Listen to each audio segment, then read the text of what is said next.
The weather in general is very hot. I remember my first year would just be like walking, especially like it seemed harder in the mornings for some reason when it was really hot. It would just like have sweat like running down your face like a river, just like carry your handkerchief, just mop it up.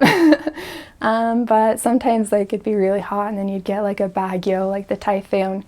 And sometimes they were kind of smaller. Sometimes they were a little larger. But they were always like very careful, especially since we were so close to the ocean.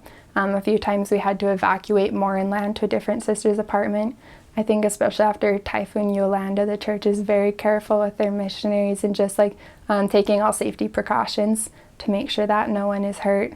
And my last typhoon was Typhoon, I don't remember the name anymore. I think Ruby or something. No. And it was the last typhoon. That one was pretty strong. I was in my fourth area, so Balogo, Sorsogon, and I remember sitting in like the apartment and the rain comes down super hard. I mean, I used to like be like, what's the typhoon? But it's like just like a lot of wind, a lot of rain. It's really heavy.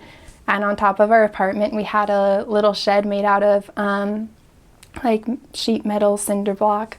And it just like kind of like was torn away by the wind. We heard this like collapsing sound. I was like, oh my goodness, like kind of freaked me out. But it was fine. We were safe. I mean, the walls will leak water and there'll be like a little water damage or something. And our electricity was knocked out, so we didn't have any power and we didn't have any water because it was an electric pump. But other than that, there wasn't any problems with our apartment because the missionaries' apartments are always well built. The people in our area, lots of them had like the bamboo houses, or it was like cinder block, and lots of people that hadn't maintained their houses as well as they should or fortified them for the storm, so a lot of houses were flattened. I remember going out and people just like didn't have a house anymore.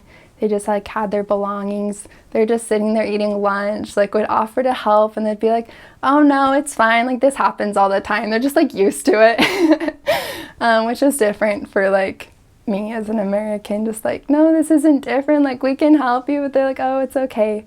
But we just like would go around, check on all our investigators, check on the members, make sure everyone was okay, and then help with cleanup for a few days afterwards. So